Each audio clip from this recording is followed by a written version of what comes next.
नमस्कार दोस्तों, स्वागत है आपका स्टडी फॉर सिविल सर्विसेज में। वीडियो को पूरा देखिए। कोई भी आपका फीडबैक है, कोई सजेशन है, तुरंत वीडियो में कमेंट करके जरूर बताइए। अच्छा लगे तो वीडियो लाइक जरूर कर लीजिए और ऐसे वीडियो लगातार फ्री में पाने के लिए चैनल को तुरंत सब्सक्राइब कर लीजिए और बेल आइकन को जरूर टैप कर लीजिए ताकि आगे भी सारे वीडियो आपको मिलते रहे। यूट्यूब में फॉलो करते हैं तो प्लीज ये वाला फ्री टेलीग्राम चैनल जरूर ज्वाइन कर लीजिएगा। सारे नोटिफिकेशन, सारे अपडेट यहीं पे आते हैं, ध्यान रखिएगा। स्टडी फॉर सिविल सर्विसेज का कोई भी पेड ग्रुप अगर आपको ज्वाइन करना है तो सिर्फ 856480560660897523864455 यही नंबर है हमारे, सिर्फ जहां पे कॉल या व्हाट्सएप कर सकते हैं। इंस्टाग्राम पे हमारा पेज जरूर फॉलो कर लीजिएगा, studyforcivil.services है।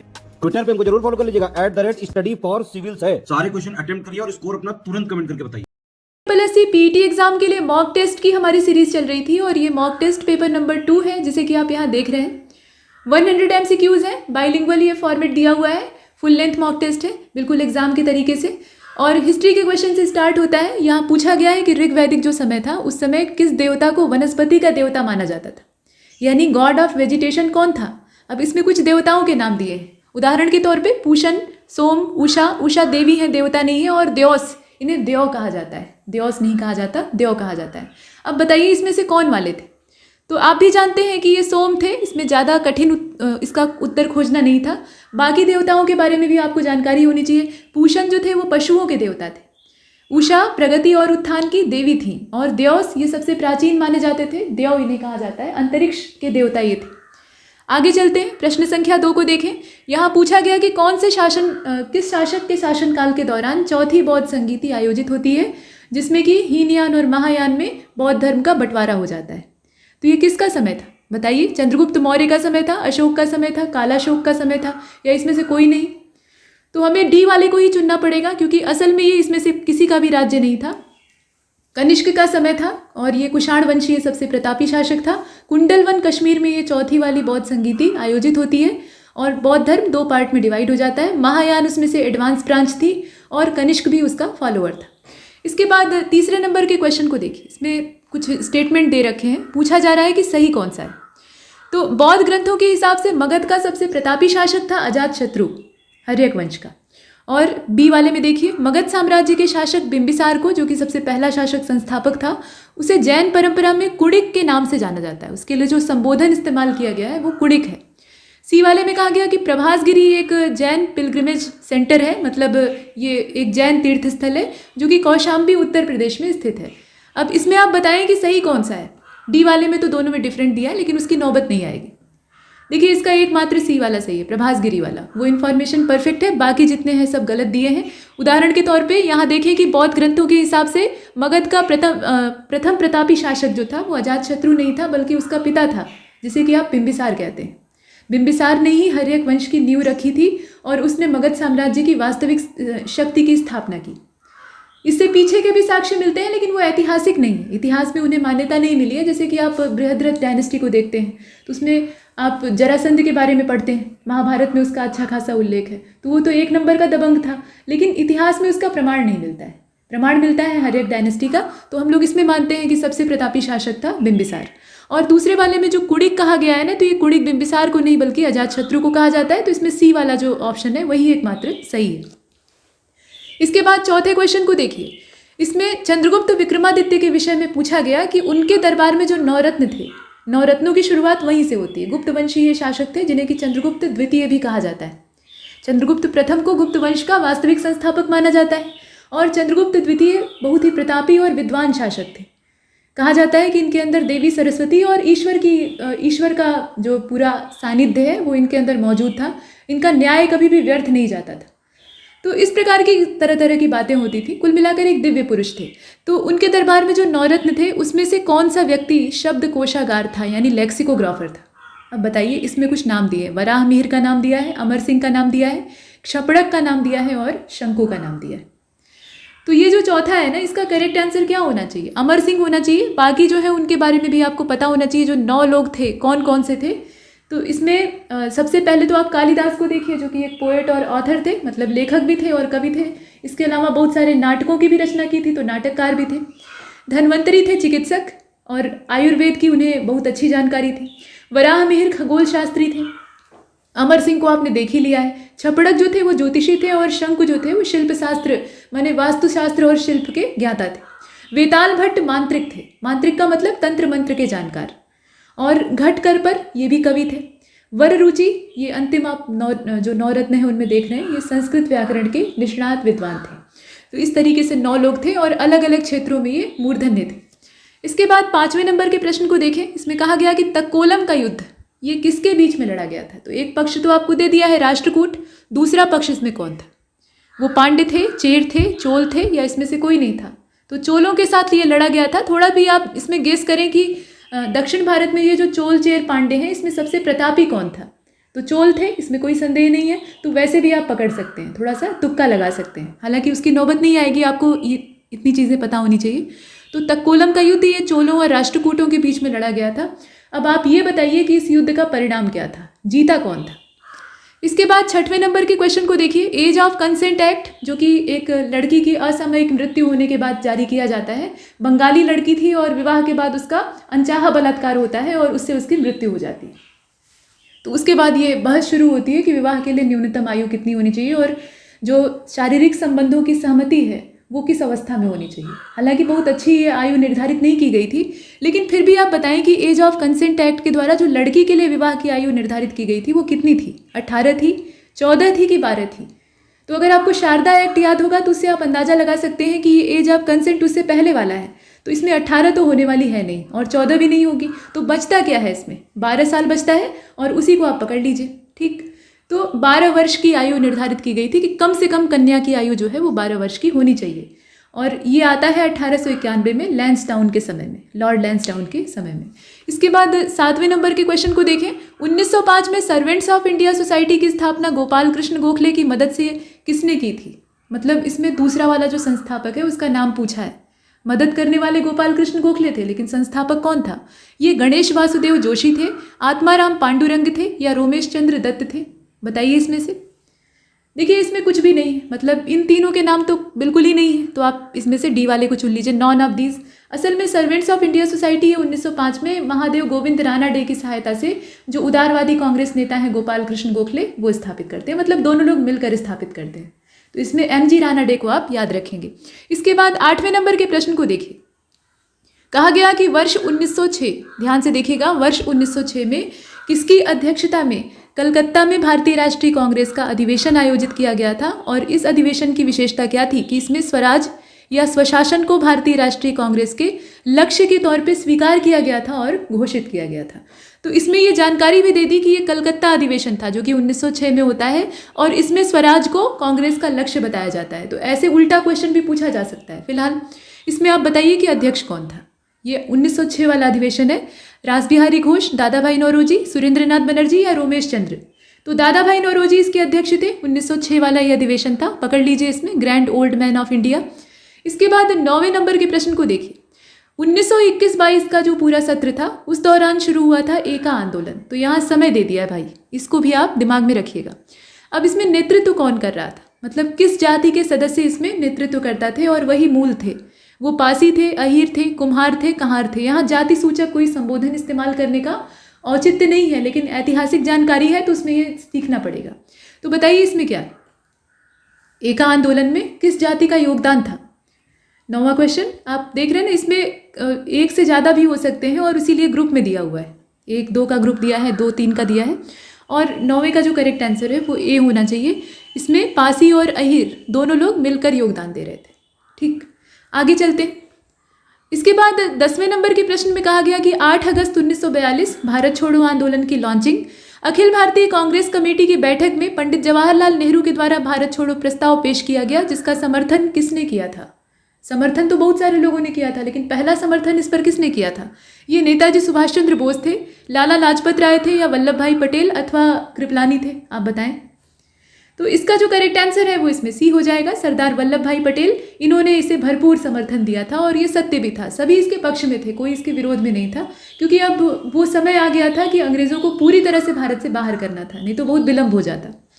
तो इसमें से सी वाले विकल्प को चुनेंगे। इसके बाद 11वें नंबर के प्रश्न को देखिए। चुक्का बांध परियोजना का निर्माण निम्नलिखित में से किस देश के सहयोग से, मतलब किन देशों के सहयोग से किया गया है? भारत, भूटान, नेपाल, म्यांमार? 2 देशों का सहयोग या 3 देशों का? आप देख लीजिए। तो इसका ए ही होगा, क्योंकि भारत और भूटान का इसमें मिला जुला सपोर्ट है। चुक्का बांध परियोजना ये भारत और भूटान के आपसी सहयोग से बनी है और भूटान में जो वांगचू या रैदक नदी है उसी की धारा के ऊपर इसको बनाया गया है। तो इसका जो ए वाला ऑप्शन है उसी को चुनिएगा। इसके बाद 12वें को देखते हैं। इसमें माउंट देनाली के बारे में पूछा गया कि निम्नलिखित में से किस महाद्वीप का ये सबसे ऊंचा पर्वत है, कौन से कॉन्टिनेंट में ये सबसे हाईएस्ट पीक मानी जाती है। तो ऑस्ट्रेलिया दिया है, यूरोप दिया है, साउथ और नॉर्थ अमेरिका का भी विकल्प है। माउंट देनाली, और ये उत्तरी अमेरिका का है, सबसे ऊंचा पर्वत शिखर है। वैसे अगर आप सारे महाद्वीपों का देखें, नॉर्थ अमेरिका इसमें चुन लीजिए, तो अफ्रीका का जो सबसे ऊंचा पर्वत शिखर है वो माउंट किलिमंजारो है, तंजानिया में है, ये आप जानते ही हैं। और ऑस्ट्रेलिया का भी सबसे ऊंचा पर्वत जानना चाहिए, तो ये कोस्चुस्को है, माउंट कोस्चुस्को इसको कहा जाता है। माउंट एल्ब्रूस जो है वो रूस में है, ये यूरोप का सबसे हाईएस्ट है। और उत्तरी अमेरिका का जो सबसे ऊंचा है वो माउंट देनाली है, अलास्का में पड़ता है, संयुक्त राज्य अमेरिका। और माउंट एकांकागुआ जो अर्जेंटीना वाला है ये साउथ अमेरिका का है। तो इस तरीके से है। इसके बाद 13वें क्वेश्चन को देखिए। इसमें कहा गया कि विश्व जल दिवस 2022 जो मनाया गया उसकी थीम क्या थी? Ground water making the water visible, या फिर इसमें आप देखिए ground water making the water invisible. ऐसा तो हो नहीं सकता, पानी को गायब करना नहीं बल्कि पानी को बनाए रखना उद्देश्य है। इसके अलावा विकल्प दिया है कि ground water making the water clean और ground water making the invisible visible. अब बताइए कि इसमें से कौन वाली थीम है?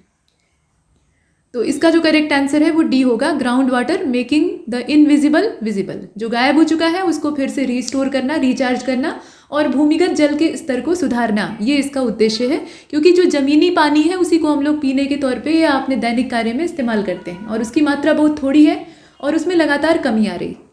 इसके बाद 14वें नंबर के क्वेश्चन को देखें। इसमें कहा गया कि यूरेनियम और प्लेटिनम उत्तर प्रदेश राज्य में कौन से जिले से? तो ये तो सिंपल है, जरा बताइए इसमें से कौन सा होगा?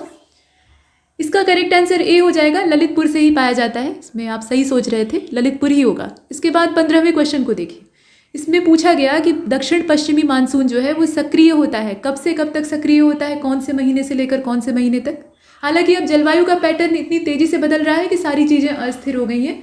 मानसून खिसकते खिसकते चला आया है अक्टूबर तक। आप देख रहे हैं तरह तरह के चक्रवातों की वजह से अभी भी वर्षा चल रही। फिलहाल जो एक सामान्य पैटर्न है उसके हिसाब से क्या होगा, ये जून सितंबर होगा, जुलाई अक्टूबर होगा, जुलाई नवंबर होगा या फिर जून अक्टूबर होगा।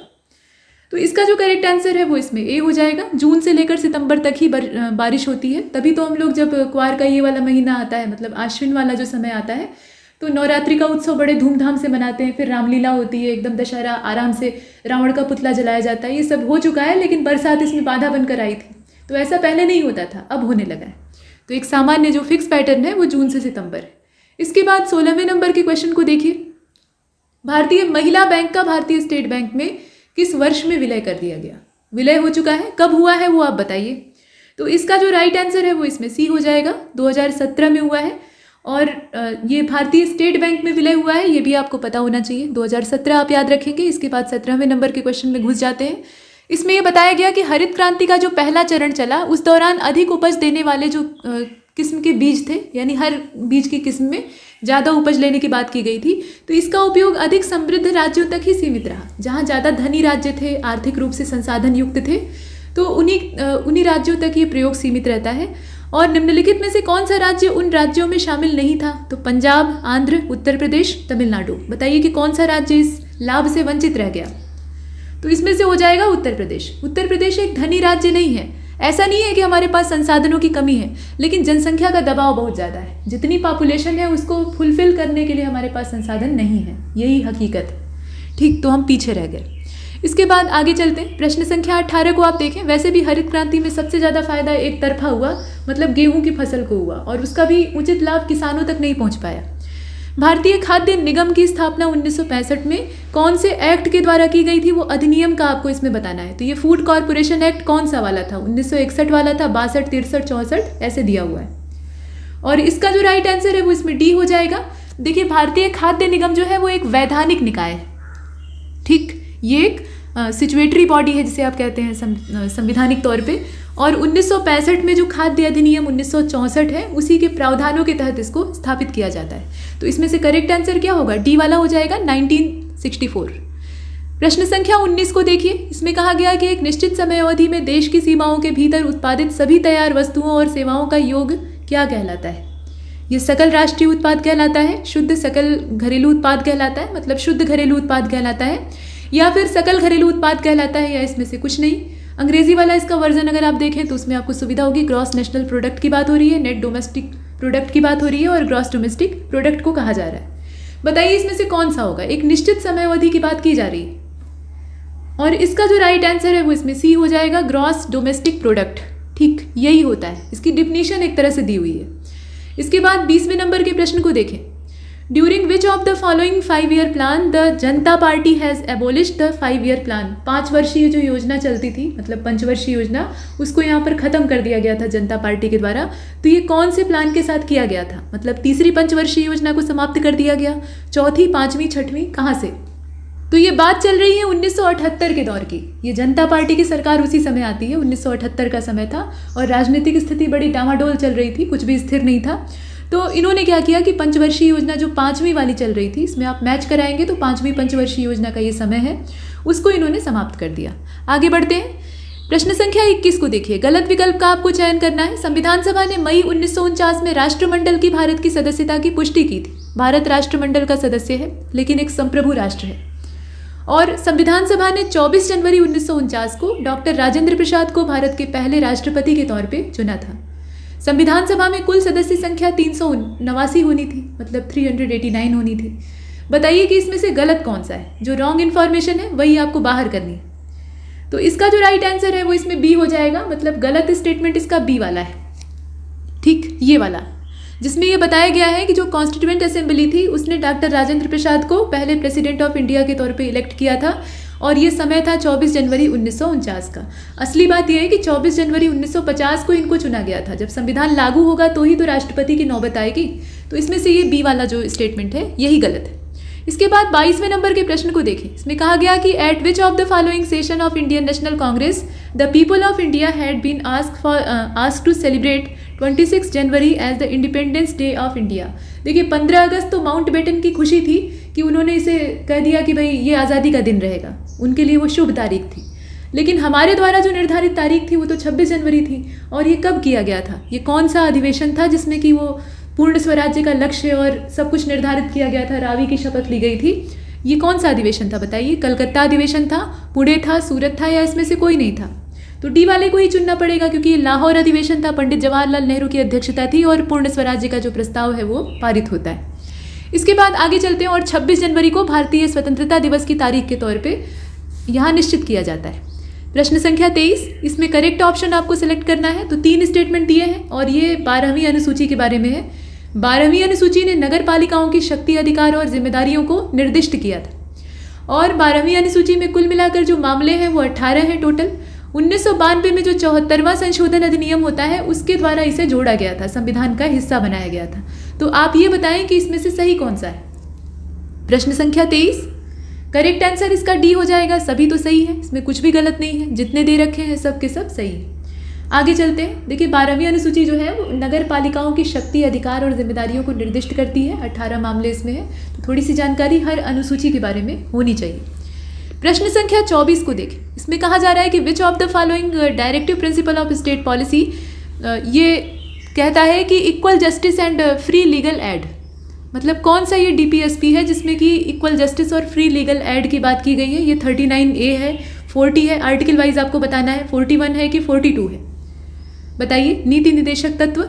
और क्वेश्चन नंबर 24 इसका ए ही सही है। अनुच्छेद 39A यानी 39A नंबर का जो आर्टिकल है इसमें ये लीगल एडवाइस जो कि फ्री में उपलब्ध होगी और साथ में सभी को समान न्याय मिलेगा, इसकी बात कही गई है।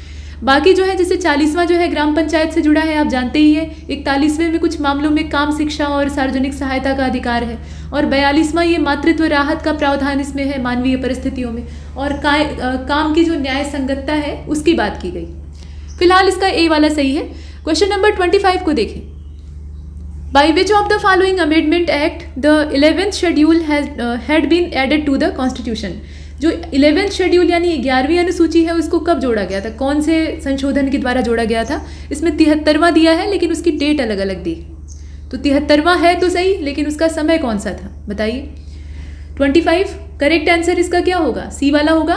1992 का ये था 73वां संशोधन अधिनियम, ये 1992 का था। यहाँ आप देख रहे हैं सी वाले को। और इसमें कुल 29 विषय हैं। इसमें जो सब्जेक्ट हैं वो कितने हैं? 29 है। आगे चलते हैं। प्रश्न संख्या 26, इसमें पूछा गया कि किसने कैमरा लेंस को खोजा, मतलब उसका आविष्कार किया। तो यहाँ कुछ नाम दिए, जैसे एनरिको फर्मी का नाम दिया है, शेवेलियर का नाम दिया है, चार्ल्स शेवेलियर इन्हें कहा जाता है, और हेनरिक हर्टज और गैबोर भी हैं इसमें। बताइए, तो करेक्ट आंसर इसका हो जाएगा इसमें से बी वाला, ये चार्ल्स शेवेलियर हैं असल में। इसमें से जो बी वाला ऑप्शन है ना उसको चुन लीजिए, कैमरा लेंस को इन्होंने खोजा था। बाकी परमाणु भट्टी यानी जो एटॉमिक फर्नेंस होती है उसको खोजने वाले एनरिको फर्मी थे, रडार के खोज करता थे हेनरिक हर्टज, और होलोग्राफी को खोजने वाले गैबोर थे।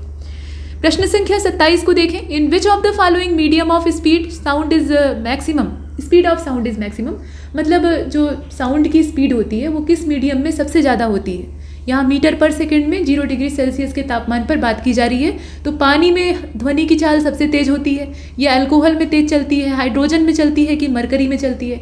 तो वैसे तो आप जानते हैं कि जो धातुएं होती हैं, मेटल होते हैं, उसमें ध्वनि की चाल सबसे ज़्यादा होती है, लेकिन यहाँ कोई मेटल तो दिया नहीं है, या फिर है? बताइए, मेटल है यहाँ पे? क्वेश्चन नंबर 27 देखकर बताइए। इसमें से अगर आप देखें तो दो विकल्प आपको परेशान कर सकते हैं, पानी और मरकरी, क्योंकि मरकरी असल में क्या है, वो भी तो धातु है।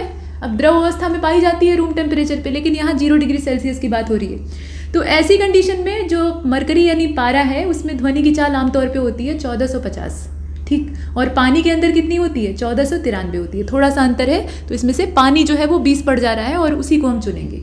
जितने माध्यम दिए हैं उसमें से पानी में यह सर्वाधिक होती है। इसके बाद क्वेश्चन नंबर 28 को देखिए, इनकरेक्ट ऑप्शन आपको चुनना है। सबसे हल्का तत्व होता है हाइड्रोजन, और सबसे हल्का धात्विक तत्व होता है ऑस्मियम, ठीक। इसमें आप देखें द्रव धातु तत्व जो है वो पारा है। अभी हमने पीछे देखा कि एक धातु है जो कि द्रव अवस्था में पाई जाती है, और द्रव अवस्था में मौजूद अधातु तत्व है ब्रोमीन। तो अब बताइए कि इसमें से गलत क्या है। तो सबसे हल्का जो धात्विक तत्व है वो ऑस्मियम कहाँ से हो जाएगा? उसका आप जरा परमाणु भार देखिए, लिथियम है असल में, Li। इसका जो परमाणु क्रमांक है वो 3 होता है, Li से आप देखते हैं ना। इसके बाद आगे चलते हैं, बी वाला इसमें गलत है, बाकी सब सही है। प्रश्न संख्या 29, विच of the following does not come under the Echinodermata phylum. Echinodermata phylum जो है उसमें कौन सा इसमें से नहीं आता है? तो ये समुद्री खरगोश है, समुद्री खीरा है, समुद्री कुमुदनी है, और समुद्री आर्चिन है। बताइए इसमें से कौन सा होगा?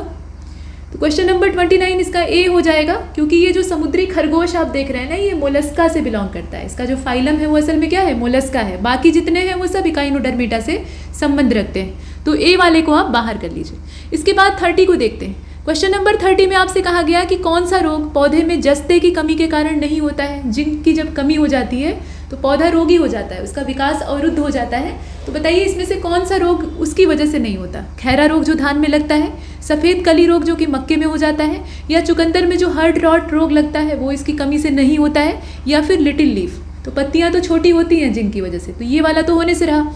बाकी जो है उनको देखिएगा, और इसका जो करेक्ट आंसर है वो सी हो जाएगा। हर्ड रॉट जो रोग है ना, ये असल में आमतौर पे बोरान की कमी से होता है। हालांकि पौधे के हिसाब से इसकी स्थितियां अलग हो सकती हैं, लेकिन बीट रूट में जो ये होता है ये बोरान की कमी से होता है। बाकी जितने हैं वो जस्ते की कमी से होते हैं, तो उनको भी आप देखिए। क्वेश्चन नंबर 31 को देखिए। पूछा गया है कि यदि किसी निर्वाचन क्षेत्र में कुल मतदाताओं की संख्या का 40% महिलाएं हैं, यानी जितने वोटर थे उसमें से 40% वुमेन्स हैं, और बाकी जो है वो पुरुष हैं, यानी 60%। यदि 40% महिला अशिक्षित और 40% पुरुष शिक्षित हैं, तो शिक्षित पुरुषों तथा शिक्षित महिलाओं का अंतर क्या होगा? तो पहले तो आपको ये समझना होगा कि कुल मतदाताओं की संख्या में से 40% महिलाओं का है, और उन 40% महिलाओं में से, अब वो कुल महिलाएं हो गई, अब उनमें से जो 40% महिला हैं वो पढ़ी लिखी नहीं हैं, और 40% पुरुष जो है वो पढ़े लिखे हैं। जितनी पुरुषों की आबादी थी उसमें से 40% पुरुष जो है वो पढ़े लिखे हैं, बाकी 60% निरक्षर हैं। और महिलाओं में भी क्या है, जो बाकी 60% हिस्सा है वो शिक्षित है, बाकी 40% जो है वो अशिक्षित है। तो इस हिसाब से अगर आप इसमें निकालेंगे तो इसका जो करेक्ट आंसर है, पूछा ये गया है कि शिक्षित पुरुषों और शिक्षित महिलाओं का अंतर क्या होगा। दोनों को घटाएंगे तो घटाने पर कितना आएगा? ये आ जाएगा इसमें से 0, क्योंकि दोनों में कोई अंतर नहीं, दोनों की संख्या बराबर आएगी। तो जब घटाएंगे तो इसका रिजल्टेंट क्या प्राप्त होगा? 0 प्राप्त होगा। इसमें बी वाला हो जाएगा। इसके बाद क्वेश्चन नंबर 32 को देखिए। किसी संख्या में 7 जोड़ने पर, यहाँ आप देख रहे हैं, किसी संख्या में 7 जोड़ने पर प्राप्त योग को 5 से गुणा किया जाता है। मतलब कोई संख्या है उसमें जो आप जोड़ क्या रहे हैं, 7 जोड़ रहे हैं, उसके बाद जो योग प्राप्त हो रहा है उसमें 5 से गुणा कर रहे हैं, और इस प्रकार से जो गुणनफल प्राप्त हो रहा है उसको 9 से विभाजित किया जाता है। और इस प्रकार से जो भागफल प्राप्त हो रहा है उसमें से 3 घटाने पर 12 प्राप्त होता है। अब इसको जो आप भाग देंगे तो जो प्राप्त होगा, भागफल का मतलब क्या, भाग देने पर जो परिणाम प्राप्त हो, तो उसमें से आप 3 घटाएंगे तो 12 प्राप्त होगा। तो इससे आप एक रेखिक समीकरण बना सकते हैं और वो लीनियर इक्वेशन जब आप हल करेंगे ना तो आपको यक्स का मान पता चलेगा जो कि असल में मूल संख्या है, और वो यहाँ पर कितना होगा, वो 20 प्राप्त होगा। इसे हल करेंगे आप तो 20 आ जाएगा। इसके बाद आगे चलते हैं। यहाँ देखें एक समीकरण दे रखा है और इसको हल करके आपको इसका आंसर बताना है। तो आपके पास 2 रास्ते हैं, या तो आप पूरा वर्ग तोड़ें इसका, मतलब सर्वसमीका का नियम इसमें लगाएं, और नहीं तो फिर दोनों को जोड़ के ही वर्ग कर लें। दोनों तरीके से कर सकते हैं। तो फैलाना चाहें तो फैला सकते हैं, सिकोड़ना चाहें तो सिकोड़ सकते हैं, दोनों तरीके। या तो सीधा सीधा गुणा करके आप जोड़ के भाग दे दीजिए, और नहीं तो फिर यहाँ पे देखिए a + b के होल स्क्वायर और a - b के होल स्क्वायर का सूत्र लगा दीजिए। ठीक, फैला दीजिए, कुछ कट जाएगा कुछ बच जाएगा, जो बचेगा उसको जोड़ जाड़ लीजिएगा। तो और उसके बाद जब नीचे वाले से आप भाग देंगे तो इसका जो करेक्ट आंसर है वो कितना आएगा, इसमें से 2 आ जाएगा। सी वाले ऑप्शन को चुनेंगे, 2 आएगा। आगे बढ़ते हैं। प्रश्न संख्या 34 को देखें। इसमें कहा गया है कि यक्स का 45% अगर हम निकालते हैं तो मान आता है 90, और यक्स के 2 गुने का अगर हम आधा कर देते हैं, यहाँ ये पूछा गया है कि यक्स के 2 गुने के आधे का 15% कितना होगा। तो इस 34वें क्वेश्चन को आप देखें, इसका जो करेक्ट आंसर है वो आ जाएगा 30 इसमें से। ठीक है, यक्स का 45% का मान अगर 90 है तो उससे आप एक समीकरण बना सकते हैं, और उसके बाद फिर जो दूसरा समीकरण बनेगा उसमें यक्स के 2 गुने के आधे का 15% जो है उसका मान पूछा जा रहा है। तो यहाँ जब दोनों को मिलाकर आप कैलकुलेट करेंगे तो इसका जो करेक्ट आंसर है वो इसमें से 30 आएगा। ठीक, 30 वाले को देखते हैं। इसके बाद आगे चलें, 35वें को देखें। 2 संख्याओं का योग 80 है और अंतर 8 है। ठीक, 2 संख्याएं हैं जिनको कि अगर आप आपस में जोड़ते हैं तो 80 आता है और घटा देते हैं तो 8 आ जाता है। पहली संख्या और दूसरी संख्या का आपको अनुपात ज्ञात करना है। तो अनुपात निकालना इसमें सरल है क्योंकि दोनों का योग अंतर दे दिया है, तो आप आराम से इसमें कैलकुलेट कर सकते हैं। 11:9 का रेशियो आएगा। ठीक, 11:9 का रेशियो आएगा, और इसका जो ए वाला ऑप्शन है वो परफेक्ट है। अब यहाँ से थोड़ा हिंदी वाले सेगमेंट को देखते हैं। आविर्भाव का विलोम शब्द आपसे पूछा जा रहा है, तो अवसान होगा कि तिरोभाव होगा। इसमें 2 दिया हुआ है, अवसान ठीक और तिरोभाव। ए और बी दोनों हो सकता है, इसमें से कोई नहीं हो सकता है। तो आविर्भाव मतलब किसी चीज़ की शुरुआत, तो अवसान मतलब समापन, और तिरोभाव का मतलब भी वही होता है, समापन। तो इसमें से ए और बी दोनों। इसके बाद 37वें प्रश्न को देखें। इसमें कहा गया कि निम्नलिखित में से किस विकल्प में सभी जो शब्द हैं वो स्त्रीलिंग दिए हुए हैं। मतलब 3-3 का यहाँ पे जोड़ा दिया है। जोड़ा नहीं कहेंगे, इसको त्रयी कहेंगे, तिकड़ी, मतलब 3 शब्द हैं। तो उल्लू, दौड़ और मार्ग, पुल्लिंग और स्त्रीलिंग की जानकारी आपको होनी चाहिए। चील, जोंक और मोर, चातकी, फौज और प्रजा, भेड़िया, टोली और बाघ। अब इसमें बताइए कि स्त्रीलिंग शब्द वाला जो तीनों है, मतलब तीनों स्त्रीलिंग हो, ऐसा कौन सा इसमें से है। तो इसका जो आप देख रहे हैं ना, सी वाला, चातकी, फौज और प्रजा। चातकी चातक से मिलने जाती है, तो ये क्या है, स्त्री है। और फौज जुटाई गई, फौज प्रस्थान कर चुकी है, तो ये क्या है, सेना को भी क्या कहा जाता है, स्त्रीलिंग में देखा जाता है। और प्रजा भी जो है वो स्त्रीलिंग में आता है, तो इसका जो सी वाला ऑप्शन है उसको रखते हैं। इसके बाद 38वें प्रश्न को देखें। इसमें किस क्रमांक में जो शब्द है वो श्रुति सम भिन्नार्थक का सही अर्थ भेद दिखाते हैं। मतलब मरीचि और मरीचि दिया हुआ है। मतलब इसमें देखें आप, थोड़ा लिखने का तरीका अलग है। मरीचि है और मरीचि है। तो पहली वाली जो मरीचि है उसका मतलब होता है रवि, माफ कीजिए रश्मि, और मरीचि मतलब होता है रवि। आदि और आदि है, अभ्यस्त और प्रारंभ। अर्थ आपको देखना है कि किसमें दोनों पेयर का जो अर्थ है वो एक समान है, यानी सही है कुल मिलाकर। तो इसका जो करेक्ट आंसर है वो इसमें से 38वें का डी हो जाएगा। अनल और अनिल जो दिया है वो ठीक है, इसका डी वाला ऑप्शन सही है। अनल मतलब अग्नि और अनिल मतलब पवन। यहाँ मरीचि और मरीचि भी उल्टा दे रखा है, रश्मि और रवि का उल्टा अर्थ दे दिया है। और आदि का तो आप देख रहे हैं, आदि मतलब होता है अभ्यस्त, तो पहले होना चाहिए था, और आदि जो है वो यहाँ पे होना चाहिए था, मतलब दूसरे की जगह पे। आदि मतलब जैसे हम कहते हैं ना आदि अंत, तो आदि मतलब शुरुआत, अंत मतलब समापन, तो प्रारंभ से तात्पर्य है। तो कुल मिलाकर बाकी अर्थ जो है वो डिस्टर्ब है, केवल यही वाला सही है। अब 39वें में आपसे कहा गया कि नाश कर देना, कहते हैं ना सब कुछ नाश कर दिया, तो ये एक मुहावरा है। इसका मतलब क्या है, ये नाश कर देना असल में एक अर्थ है और ये एक मुहावरा भी है, दोनों चीज़ है। अब यहाँ इसको एक अर्थ के तौर पे दिया है, यानी बर्बाद कर देना। तो इसके लिए आपको अगर एक मुहावरा इस्तेमाल करना हो, हालांकि ये खुद मुहावरा है, लेकिन इसके लिए भी अगर आपको एक मुहावरा इस्तेमाल करना हो तो इसमें से आप जो 4 दिए हैं कौन सा चुनेंगे। पानी फेर देना, पानी में आग लगा देना, पानी भर देना, या पानी पानी होना। तो पानी फेर देना, बर्बाद कर देना, कहते हैं ना कि मेरी मेहनत पे पानी फेर दिया, मेरी मेहनत नाश कर दी। तो हैं तो दोनों मुहावरे लेकिन आपस में समानार्थी हैं, तो इसमें से ए वाला जो है वो सही है। उपयुक्त मुहावरा खोजने के लिए कहा था। पानी पानी होना यानी शर्मिंदा हो जाना, पानी भरना यानी फालतू काम करना, कहते हैं ना कि पानी भर रहे हैं, और पानी में आग लगाना यानी असंभव काम करना। इसके बाद 40वें नंबर के क्वेश्चन को देखिए। प्रसिद्ध कवि रामधारी सिंह दिनकर की इसमें से एक रचना जो है वो नहीं है, मतलब एक उनके द्वारा रचा हुआ नहीं है, तो बताएं कि कौन सा। रसवंती है, झनकार है, उर्वशी है और इतिहास के आंसू है। तो आप बताइए। झनकार असल में मैथिली शरण गुप्त की रचना है, ये रामधारी सिंह दिनकर की नहीं है। बाकी जितने आप देख रहे हैं वो सब दिनकर जी की रचनाएं हैं, रसवंती भी, उर्वशी भी और इतिहास के आंसू भी। आगे बढ़ते हैं। प्रश्न संख्या 41 को आप देखें। अब 41वें प्रश्न में पहले आपको ये पैराग्राफ पढ़ना पड़ेगा और इसी अनसीन पैसेज के आधार पे जो नीचे क्वेश्चन पूछे गए उनका आंसर देना होगा।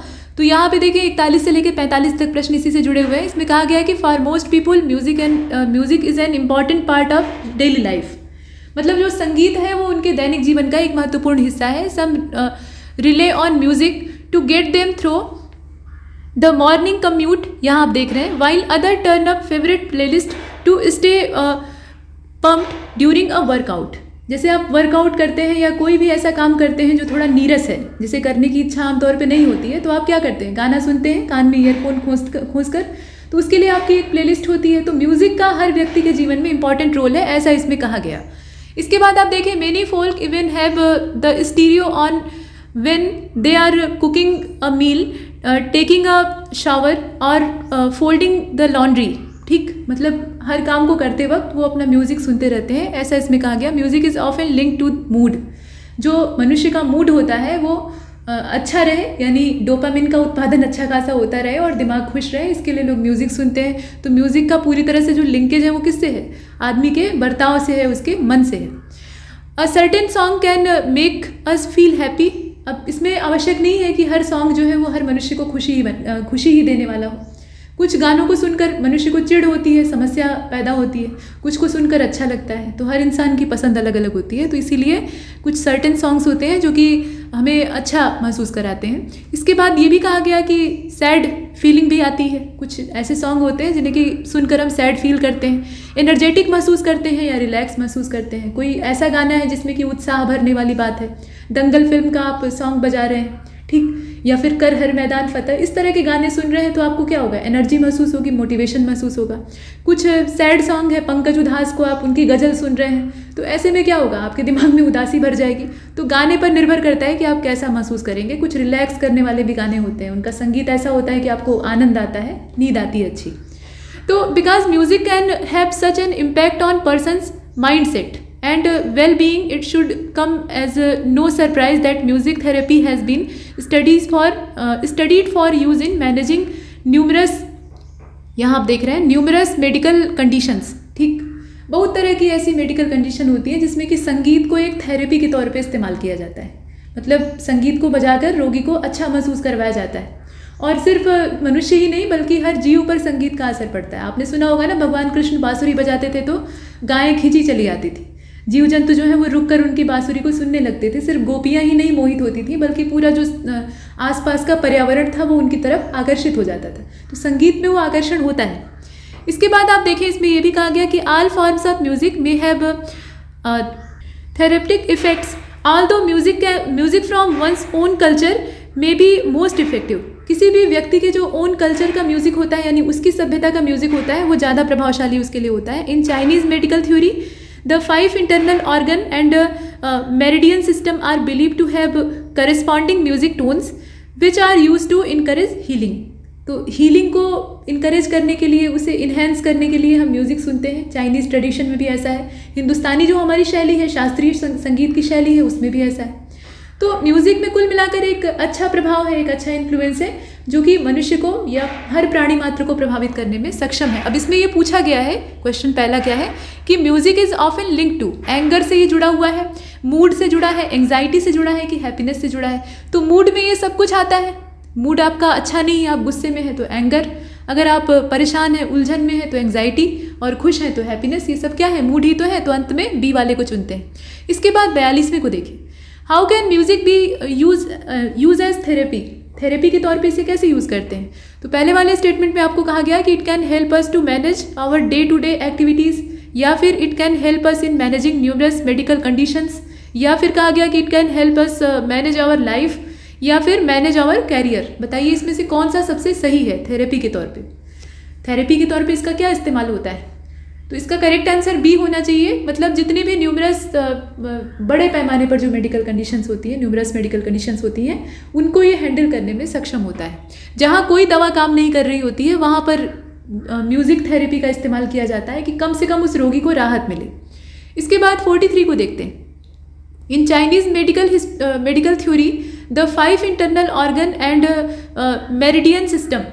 अब इसके बारे में आप यहाँ जो स्टेटमेंट दिया है उसको देखें। Are believe to have musical chords, या फिर are believe to have no musical tones, are believe to have some musical tones, या are believe to have corresponding musical tones.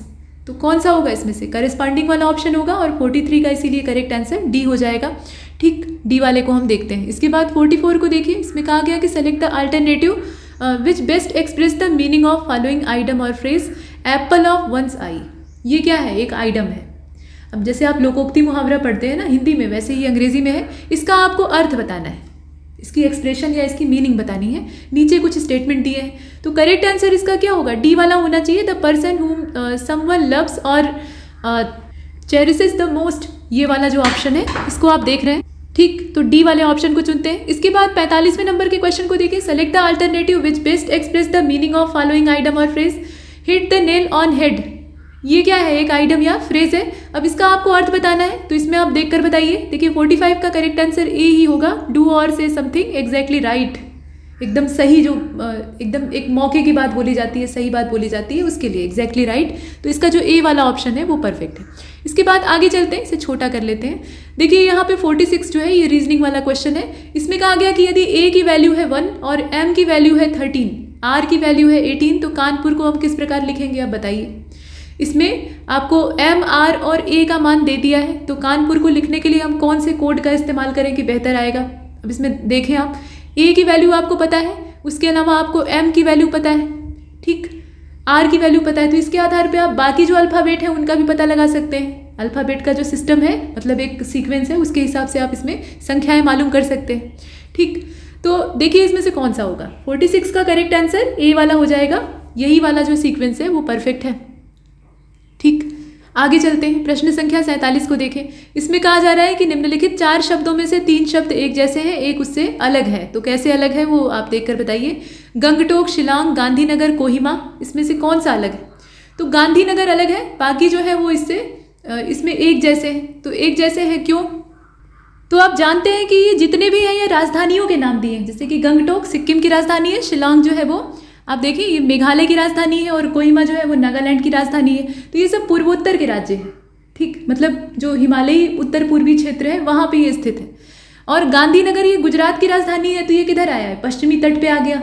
तो ये थोड़ा दिशा के हिसाब से भिन्न है। एक साथ जो राज्यों का समूह था उससे ये अलग थलग है, इसीलिए इसको बाहर कर देते हैं। तो यहाँ पर इसका सी वाला हो जाएगा। इसके बाद 48 को देखिए।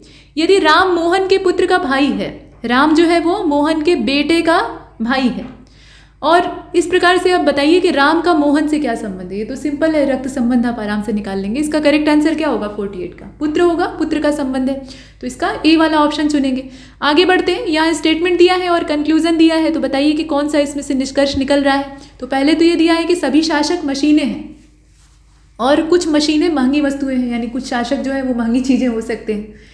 तो ये बेतुके स्टेटमेंट होते ही हैं, बस जैसा कह रहे हैं वैसा मान लेना होता है। अब निष्कर्ष आपको इसमें दे रखा है। यहाँ आप देखें, कुछ शासक महंगी वस्तुएं हैं, तो हो सकते हैं भाई, क्योंकि सभी शासक जो है वो मशीन है, और कुछ मशीनें बहुत महंगी हैं, तो कुछ शासक भी महंगे हो सकते हैं। कुछ महंगी वस्तुएं मशीनें, ठीक, और सभी महंगी वस्तुएं मशीनें। अब बताइए कि इसमें से कौन कौन से निष्कर्ष सही हैं? तो केवल जो दूसरा वाला निष्कर्ष है ना, मतलब बी वाले ऑप्शन को चुनेंगे। ओनली कंक्लूजन टू फॉलो, इसमें से जो दूसरा वाला निष्कर्ष है वही सही माना गया है। हालांकि इसमें आप देखें कि पहले वाले को कुछ शासक महंगी वस्तुएं हो सकते हैं, ये भी हो सकता है, तो उस आधार पे हम देखें तो डी होगा, लेकिन इसका जो एकदम एग्जैक्ट आंसर होगा वो बी होगा। इसके बाद आगे चलते हैं। क्वेश्चन 50 को देख लीजिए। 50वें में आपसे अरेंज करने के लिए कहा जा रहा है। जो शब्द दिए हैं उनको एक तार्किक और अर्थपूर्ण क्रम में व्यवस्थित करिए। तो भूख है, रोना है, स्तनपान है, बच्चा है, नींद है, माँ है। मतलब एक बच्चा और माँ ये आपस में इसमें इंटरेक्ट हो रहे हैं और बच्चे को भूख लगती है तो रोता है तो उसको दूध मिलता है तो उसको नींद आ जाती है। तो ऐसे आप सीक्वेंस इसमें बैठा लीजिए। देखिए, भूख लगेगी तो रोएगा, यानी पहले जो है इसमें क्रम बैठा लेंगे, ये आप देख रहे हैं, ठीक। उसके बाद रोना, उसके बाद फिर, और इसमें सबसे ज़रूरी चीज़ तो रही गई, बच्चा जब रहेगा तभी तो रोएगा, ठीक। तो बच्चे को पहले रखिए, यहाँ पे 4 रख लीजिए। अब बच्चा है तो उसे भूख लगेगी, ठीक है, भूख लगेगी तो रोएगा तो उसकी माँ सुनेगी, यानी 6 को पहले रखिए। अब यहाँ पे 4 1 2 6, और उसके बाद जब सुनेगी तो उसे स्तनपान कराएगी, यानी ब्रेस्ट फीडिंग कराएगी, तो ये 3 हो गया। और जब वो ब्रेस्ट फीडिंग कराएगी तो उसके बाद इसे नींद आ जाएगी। तो इसमें 4 1 2 6 3 5, इस हिसाब से जो सीक्वेंस है उसको हमें सही ठहराना है। तो इसका जो करेक्ट आंसर है वो इसमें से बी वाला हो जाएगा। इसके बाद 51वें नंबर के क्वेश्चन को देखिए। यहाँ पर ये करंट अफेयर का है। कहा जा रहा है कि 29 दिसंबर 2021 की तारीख में किस राज्य ने अपने राज्य की महिलाओं के लिए एक नई नीति 2021 करके जारी की है? ये कौन सा राज्य है? और इसका जो करेक्ट आंसर है वो तमिलनाडु हो जाएगा, ठीक। डी वाले ऑप्शन को चुनते हैं, तमिलनाडु राज्य ने ऐसा किया है। 52 को देखिए, ग्राफीन नवाचार केंद्र कहाँ पर स्थापित किया जाएगा? ये भारत का अपने आप में पहला होगा और ये केरल में स्थापित किया जाएगा। इसकी लोकेशन कहाँ पे होगी? केरल में होगी। इसके बाद 53 को देखिए, recently in which state had Vedanta limited crane oil and gas discovered oil? ये आपसे पूछा जा रहा है कौन सा राज्य है ये, मतलब Vedanta limited Cairn oil and gas ने किस राज्य में तेल की खोज की? तो ये कौन सा राज्य है? मिजोरम है, राजस्थान है, मध्य प्रदेश है, कर्नाटक है। तो ऐसी संभावनाएं आमतौर पे जो पश्चिमी राज्य, जैसे विशेष रूप से राजस्थान, यहाँ पे देखी जाती हैं। तो राजस्थान में ही ये खोज की गई। हालांकि अभी प्राप्ति शुरू नहीं हुई है, लेकिन ये संभावनाएं हैं कि वहाँ से कुछ मात्रा में हमें तेल प्राप्त हो सकता है। तो बी वाले को चुना। इसके बाद 54 को देखते हैं। Which of the following bank has launch agri infinity programme? ये एग्री इन्फिनिटी प्रोग्राम जो है इसको किस बैंक ने लॉन्च किया है? और ये फरवरी 2022 में शुरू किया गया है, एक वार्षिक स्टार्टअप कार्यक्रम के तौर पे।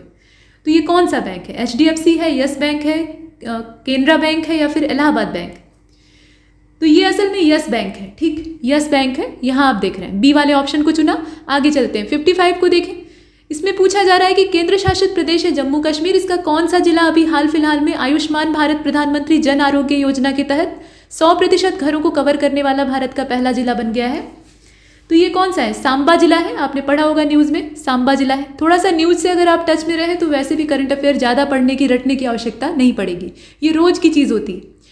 अब यहाँ आप 56 को देख रहे हैं। पूछा जा रहा है कि निम्नलिखित में से कौन राज्य बड़े पैमाने पर 10 गीगावाट के संचयी सौर प्रतिष्ठानों को पार करने वाला देश का पहला राज्य बन गया है?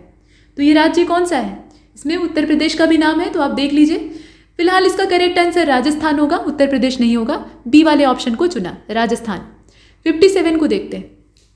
विच of the following state chief minister has launch an application named ACB 14,400, मतलब 14400, to prevent corruption in government offices across the state या यूनियन टेरिटरी? तो इसमें यूटी का नाम भी हो सकता है, बताइए इसमें से कौन सा होगा? क्वेश्चन नंबर 57, ये आंध्र प्रदेश राज्य है जहाँ पे ये एप्लीकेशन लॉन्च किया गया है और करप्शन को रोकना इसका मेन पर्पज़ है।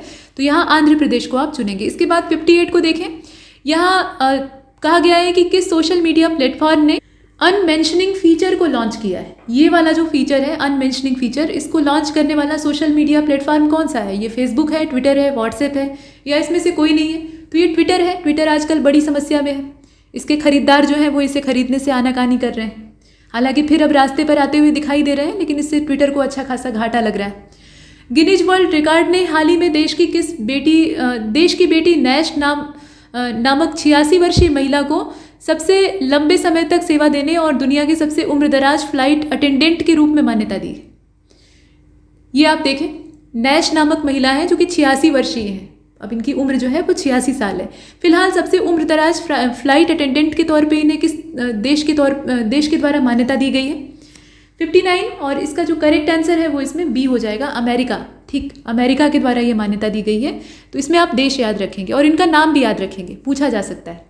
इसके बाद क्वेश्चन नंबर 60 को देखिए। इसमें अगस्त 2022 की बात की जा रही है। पंजाब के मुख्यमंत्री भगवंत मान जी और हरियाणा के उप मुख्यमंत्री दुष्यंत चौटाला जी, इन्होंने सामूहिक रूप से चंडीगढ़ अंतर्राष्ट्रीय हवाई अड्डे का नाम किसी स्वतंत्रता सेनानी के नाम पे रखने का फैसला लिया था। तो ये कौन से स्वतंत्रता सेनानी की बात हो रही थी? चंद्रशेखर आज़ाद के नाम पे रखा जाएगा, भगत सिंह के नाम पे, महात्मा गांधी के नाम पे, या फिर बीकाजी कामा के नाम पे?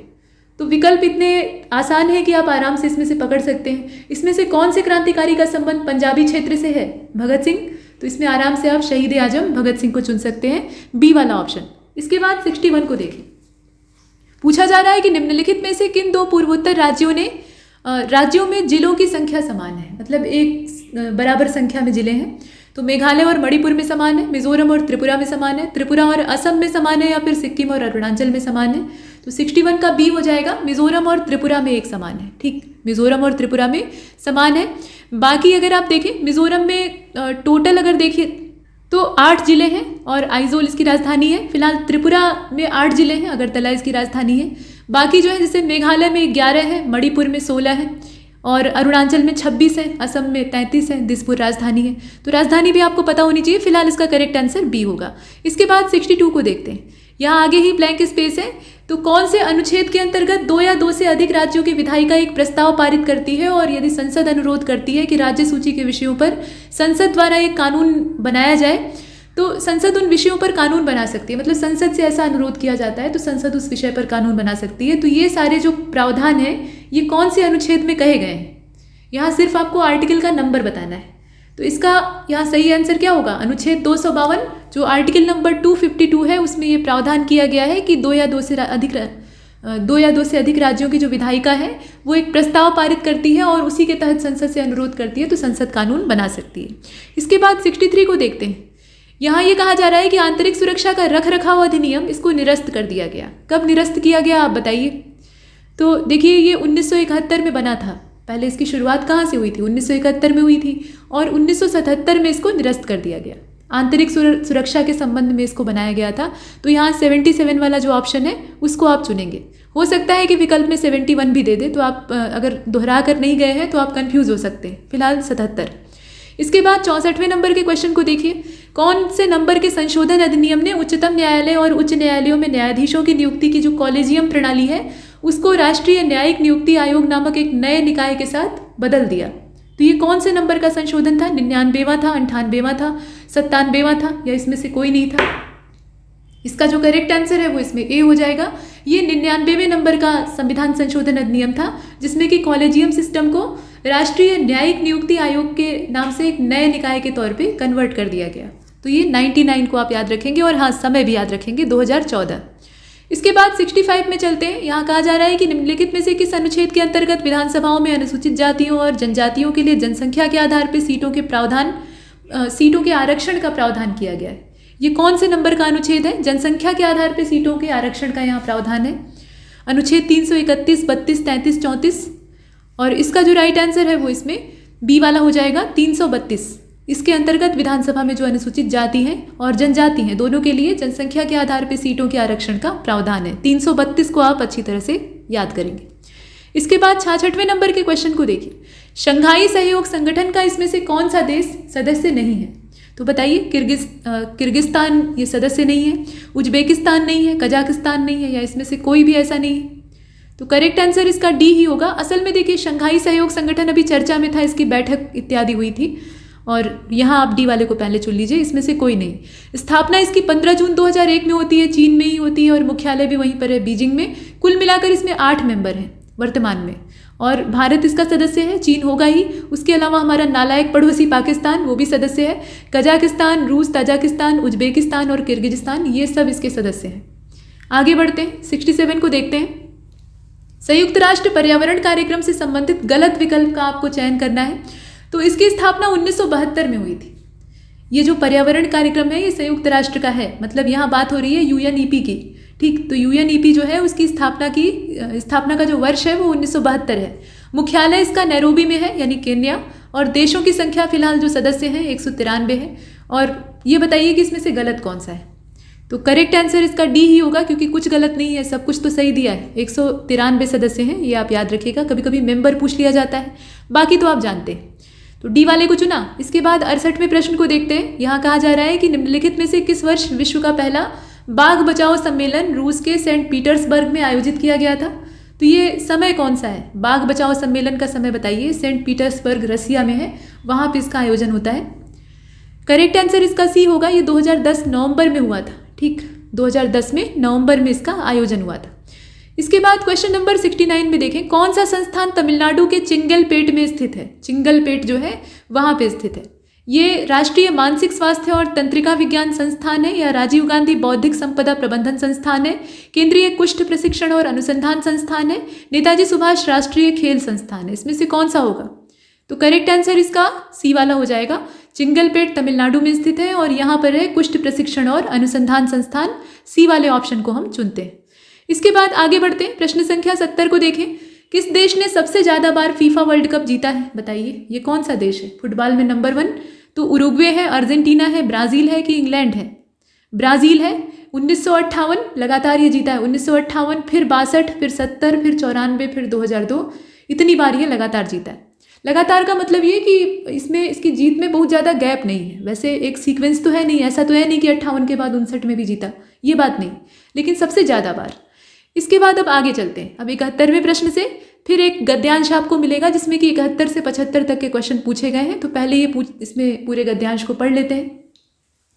कहा गया है कि किसी भी लक्ष्य की आधी प्राप्ति तो कार्य करने के लिए जो बनी हुई आशा है और उत्साह है उसी के संचार से हो जाती है। मतलब कहने का तात्पर्य यही है, अगर आप आशान्वित हैं और उत्साहित हैं तो आधा लक्ष्य तो आप उसी समय प्राप्त कर लेते हैं और बचा हुआ अपनी मेहनत से प्राप्त करते हैं।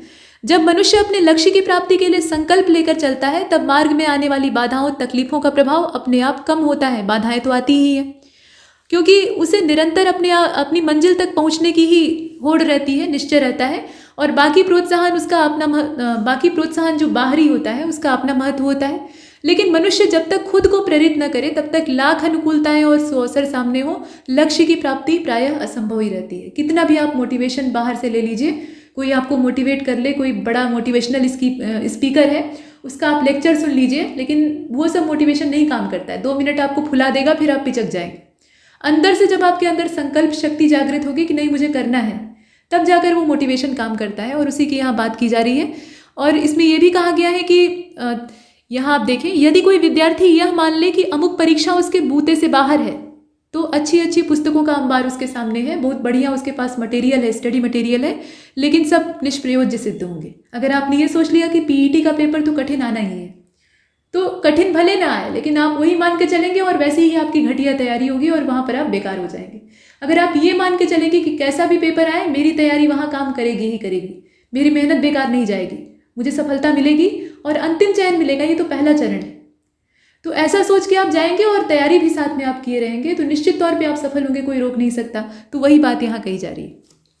अब इसके बाद आप देखें, इसी प्रकार से घातक बीमारी में व्यक्ति अपने भीतर जूझने का संकल्प धारण कर ले तो उसकी जो जिजीविषा है यानी जीवन जीने की प्रचंड इच्छा है वो उसके अंदर नवीन प्राणों का संचार करेगी और रोग से लड़ने की शक्ति पैदा होगी। जिस रोगी के लिए डॉक्टर जवाब दे चुके हैं कि ये तो मरने वाला है, वो कुछ महीने और जी सकता है। अब ये नहीं है कि कैंसर जैसा जो घातक रोग है वो कहीं लुप्त हो जाएगा, लेकिन यह है कि उसकी जिजीविषा जो है उसे कुछ उसके जीवन काल को लंबा कर देगी। अब इसके साथ आप देखें, दरअसल मन का संकल्प शरीर की मांसपेशियों की कसावट लेकर पैदा होता है, शरीर को कस देता है और फिर उसके अंदर जीवन का समर जीतने की सहायता प्राप्त हो जाती है। जीत का संबंध शारीरिक भौतिक सामर्थ्य की तुलना में मानसिक धारणा से ज़्यादा है। आप शरीर से कितने सक्षम हैं ये तय नहीं करती है आपकी जीत, बल्कि आपकी जीत इस बात से तय होती है कि आप दिमाग से कितना सक्षम है, आपका आत्मविश्वास कितना मजबूत है। गांधी जी ने असहयोग, सविनय और भारत छोड़ो जैसे आंदोलन जो है उनमें अपेक्षित सफलता नहीं मिलने के बावजूद हिम्मत नहीं हारी। हालांकि भारत छोड़ो में ऐसी असफलता भी नहीं मिली थी, लेकिन फिर भी तो अंत में वो सफल होते हैं। और गांधी जी ही नहीं, ऐसे तमाम उदाहरण भरे पड़े और अच्छे अच्छे उदाहरण। तो कुल मिलाकर बात यही है कि मन के हारे हार और मन के जीते जीत। तो मन को शक्तिशाली बनाएं और जीते। अब इसमें पूछा है कि शीर्षक क्या होगा, तो लक्ष्य की प्राप्ति। और देखिए अभी आपको कहा ना, मन के हारे हार है, मन के जीते जीत। बताइए इसमें से कौन सा हो सकता है? तो वही है सी वाला। इसके अलावा और क्या हो सकता है, यही तो कहा गया। आगे चलते हैं, प्रश्न संख्या 72 को देखिए। गद्यांश में निष्प्रयोज्य शब्द दिया है। अब ये निष्प्रयोज्य, प्रयोज्य मतलब उपयोगी और निष् मतलब बेकार। तो उपयुक्त, उपयोगी, व्यर्थ या जिसका प्रयोग न किया जा सके। बताइए इसमें से क्या होगा? तो उपयुक्त और उपयोगी तो होगा नहीं। अब सी और डी में से बताइए। तो व्यर्थ। निष्प्रयोज्य मतलब वो नहीं जिसका उपयोग आप नहीं कर सकते हैं, यानी बाद में रख देंगे तो इस्तेमाल के लिए आ जाएगा, ऐसा नहीं, जो हमेशा के लिए बेकार हो।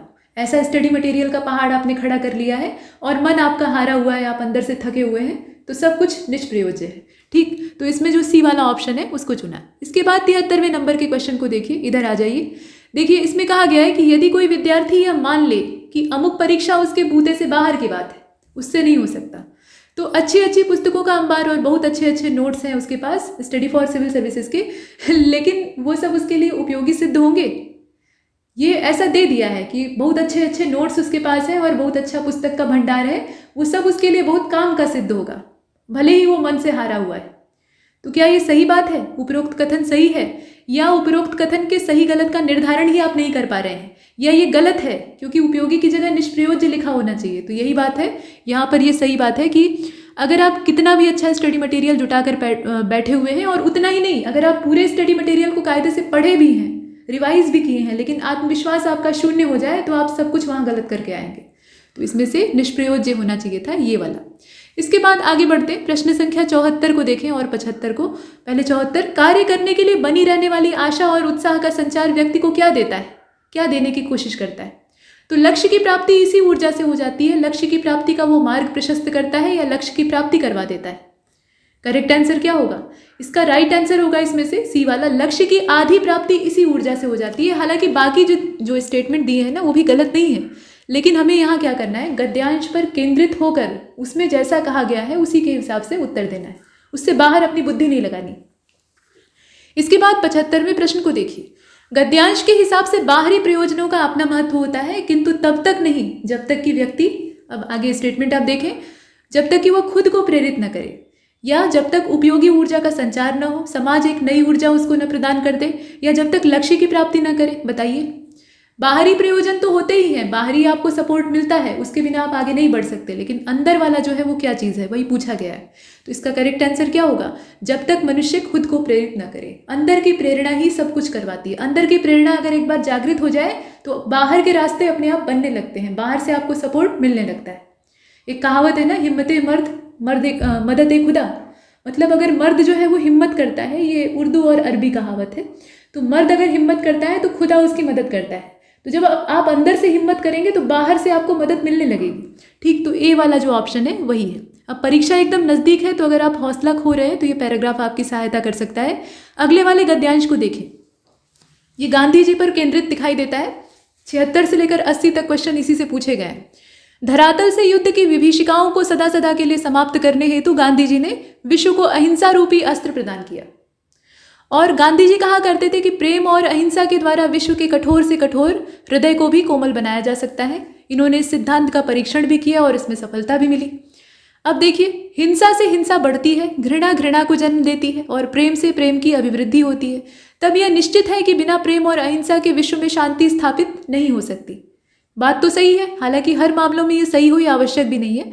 शांति के अभाव में मानव जाति का विकास संभव नहीं है। प्रत्येक राष्ट्र का स्वर्णिम युग वही कहा जाता है जहां पर पूर्ण शांति और सुख रहा हो।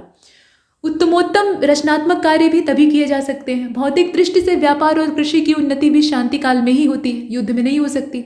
अतः हम यदि विश्व का कल्याण चाहते हैं तो हमें युद्ध का बहिष्कार करना होगा। अहिंसा और प्रेम की भावना से विश्व में शांति स्थापित करनी होगी, तभी विश्व सुखमय और शांतिमय राज्य की स्थापना में तब्दील हो सकेगा और वो संभव हो सकेगा।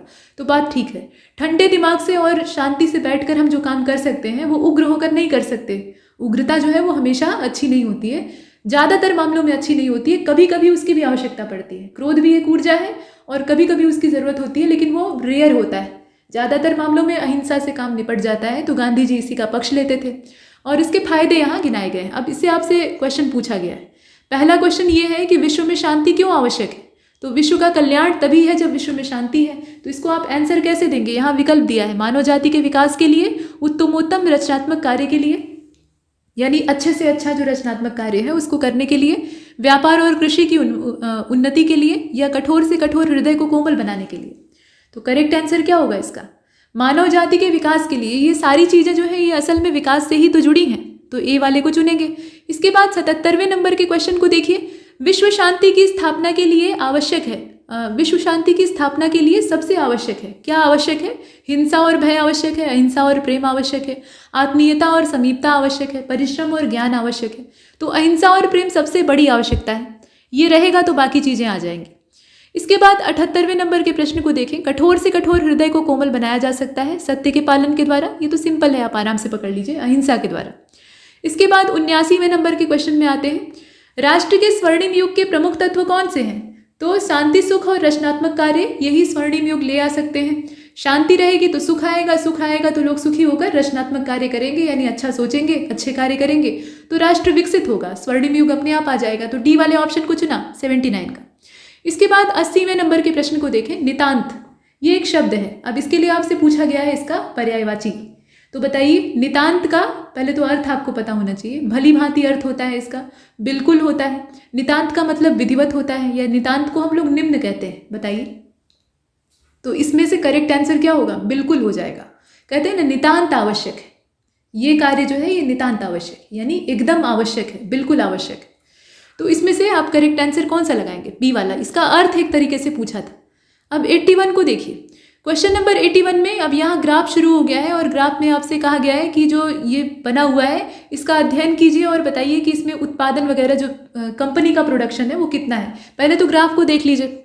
ये डिमांड और प्रोडक्शन का एक मोटरसाइकिल कंपनी का ग्राफ है और 5 कंपनियां हैं असल में, इसमें एक कंपनी नहीं है, ये 5 कंपनियों का पूरा ग्राफ है और ये लाख में दिया हुआ है। इसमें एक्स एक्सिस और वाई एक्सिस पे आप देखें नीचे कंपनियों का दिया है ABCDE, ये सब कंपनियां हैं। ठीक, डिमांड और प्रोडक्शन। अब इसमें से जो रेड कलर है वो डिमांड को दर्शा रहा है और जो ग्रीन कलर है वो प्रोडक्शन को दर्शा रहा है।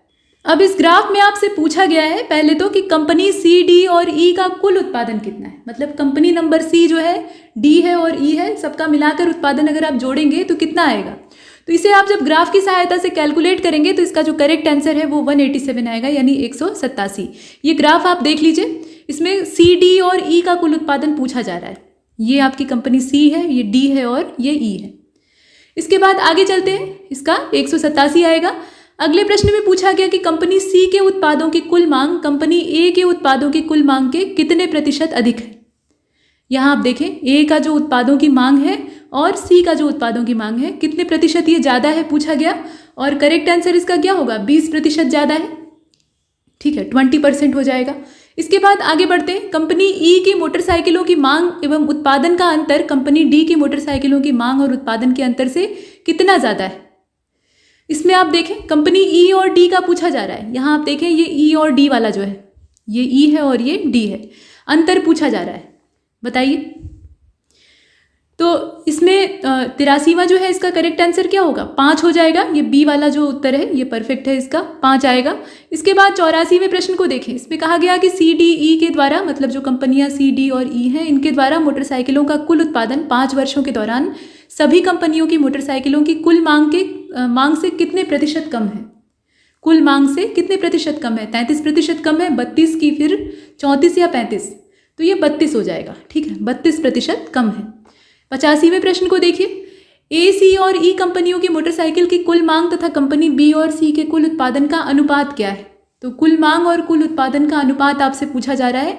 कुल मांग का जो यहाँ मात्रा है वो कंपनी A, C और E का एक साथ निकालेंगे और कुल उत्पादन का जो मात्रा है वो 20, यहाँ आप देख रहे हैं B और C के लिए निकालेंगे और दोनों का अनुपात निकालेंगे तो जो रेशियो आपको प्राप्त होगा वो 3 और 2 का प्राप्त होगा। ठीक, 3-2 का अनुपात यहाँ प्राप्त होगा, तो बी वाले को चुनते हैं। इसके बाद 86वें से 90 तक का जो क्वेश्चन का है उसमें देखें आप, ये ग्राफ दिया है। इसमें एक्स एक्सिस पर मंथली सैलरी दी हुई है, ये रुपए में दी है, और नंबर ऑफ टीचर्स जो है वो वाई एक्सिस पर दे रखे हैं और ये ग्राफ इस तरीके से बनाया गया है। आप ये बताइए कि इसमें क्वेश्चन पूछा गया है कि 5,600 से लेकर 5,700 सैलरी पाने वाले शिक्षकों की संख्या निम्नलिखित में से किस सैलरी वर्ग के शिक्षकों की संख्या का 4 गुना है। तो पहले तो आपको ये देखना पड़ेगा कि 5,600 से लेकर 5,700 की सैलरी पाने वाले शिक्षकों की संख्या है कितनी। तो यहाँ आप देख रहे हैं ये ग्राफ 5,600 से लेकर 5,700, ये वाला जो इसमें पहला वाला खंबा बना है, और ऐसे शिक्षकों की संख्या कितनी है? 8 है टोटल। अब यहाँ ये पूछा जा रहा है कि किस सैलरी वर्ग के शिक्षकों की संख्या का ये 4 गुना है। तो बताइए किस सैलरी वर्ग में जो शिक्षक की संख्या है उसका ये 4 गुना है। तो सैलरी वर्ग कौन सा होगा? आराम से आप इसमें कर सकते हैं, सिर्फ देख कर आपको बताना है। और करेक्ट आंसर क्या होगा इसका 86वें का? 6,000 से लेकर 6,100। यहाँ आप देख रहे हैं, इसको जरा ध्यान से देखिए, 6,000 से लेकर 6,100, और इसमें शिक्षकों की संख्या कितनी है? 2 है, और 2 का 4 गुना यानी 8। तो आराम से आप निकाल सकते हैं। इसके बाद अगले वाले को देखते हैं। अगले वाले में पूछा गया कि कुल शिक्षकों की संख्या का कितना प्रतिशत शिक्षक 5,700 से लेकर 5,800 का मासिक वेतन पाते हैं। तो पहले तो शिक्षकों की पूरी संख्या आपको मालूम होनी चाहिए, टोटल शिक्षक कितने थे ये इससे निकाल लीजिए, और उसके बाद तब ये देखिए कि 5,700 से लेकर 5,800 की जो सैलरी है उस रेंज में कितने टीचर हैं। तो यहाँ आप देखें 5,700 से लेकर 5,800 की रेंज में कितने हैं, यहाँ आप देखिए 4 हैं टोटल। तो कुल आपको पता है, और जो इस रेंज वाले हैं वो आपको पता है। अब पूछा क्या गया है, पूछा ये गया है कि ये मतलब कुल शिक्षकों का कितना प्रतिशत ये होता है। तो अगर आप इसे निकालेंगे तो इसका जो करेक्ट आंसर है वो 14.28 आएगा। इसमें से करेक्ट एग्जैक्टली इतना आएगा अगर आप भाग देकर निकालते हैं। इसके बाद 88वें प्रश्न को देखिए। 6200 से लेकर 6300 और 5800 से लेकर 5900 सैलरी पाने वाले जो शिक्षक हैं उनकी संख्या का अनुपात कितना है। तो पहले तो आपको यहाँ संख्या मालूम करनी पड़ेगी, इस रेंज की, मतलब इस सैलरी रेंज में आने वाले शिक्षकों की संख्या कितनी है, इस सैलरी रेंज में आने वाले शिक्षकों की संख्या कितनी है। इतना मुश्किल नहीं है, सिर्फ देखकर उसमें लिखना है, और उसके बाद दोनों का अनुपात निकाल लेंगे तो आराम से आपको पता लग जाएगा। और इसका जो करेक्ट आंसर है वो 1:3 आएगा, यानी 1:3। इसके बाद 89वें प्रश्न में आपसे कहा गया कि how many teachers are there in total between 6,000 to 6,400 salary, यानी 6,000 से लेकर 6,400 की सैलरी के बीच में कुल कितने शिक्षक आते हैं। तो आप देखिए ज़रा इसमें कौन सा है, 6,000 से लेकर 6,400 वेतन वाली जो रेंज है उसमें कितने आते हैं। तो एक रेंज नहीं है इसमें, ये पूरा आप यहाँ से लेकर यहाँ तक का पूरा कैलकुलेट करेंगे। तो 6,000 से लेकर 6,100 के बीच में 2 आते हैं, वैसे ही 6,100 से लेकर 6,200 के बीच में 3 आते हैं, वैसे ही 6,200 से लेकर 6,300 के बीच में सिर्फ 1 शिक्षक आता है, और 6,300 से लेकर 6,400 के बीच में फिर 2 आते हैं। सबको मिलाकर जोड़ दीजिए तो आपको टोटल कितना मिलेगा, यहाँ आप देखें बताइए। तो संख्या कितनी हो जाएगी, इसमें 8 हो जाएंगे। टोटल कितने होंगे, 8 होंगे, जोड़ना है सिर्फ और कुछ नहीं करना है। 90 वाले को देखिए, इसमें कहा गया कि 5,800 से लेकर 6,000 वेतन पाने वाले शिक्षकों की कुल संख्या निम्नलिखित में से किस वर्ग के शिक्षकों की संख्या के बराबर है। तो आराम से आप निकाल सकते हैं, 5,800 से लेकर 6,000 के बीच में जो वेतन पाने वाले टोटल शिक्षकों की संख्या है उसको निकाल लीजिएगा, और उसके बाद देख लीजिएगा कि कौन से वर्ग के बराबर आ रहा है। तो ये वर्ग कौन सा होगा, 90 वाले का हो जाएगा बी वाला, 5600 से लेकर 5700 वाला वर्ग होगा, उसी रेंज में ये आता है। अब यहाँ से 91 से लेकर 95 तक आपको इस टेबल के माध्यम से प्रश्नों को हल करना है, और ये तालिका जो है ये विभिन्न विषयों में 2 छात्रों का प्रदर्शन दर्शाती है। 2 छात्र कौन कौन से हैं, राज और रोहित नाम के ये छात्र हैं, और इनके द्वारा अंक प्राप्त किए गए हैं। जैसे कि गणित में प्राप्त किया गया है राज के द्वारा जो अधिकतम अंक है वो 50, और रोहित के द्वारा, माफ कीजिए, यहाँ अधिकतम अंक यानी जो मैक्सिमम मार्क्स हैं वो दिए हुए हैं, यानी पूर्णांक है या ये दे रखा है।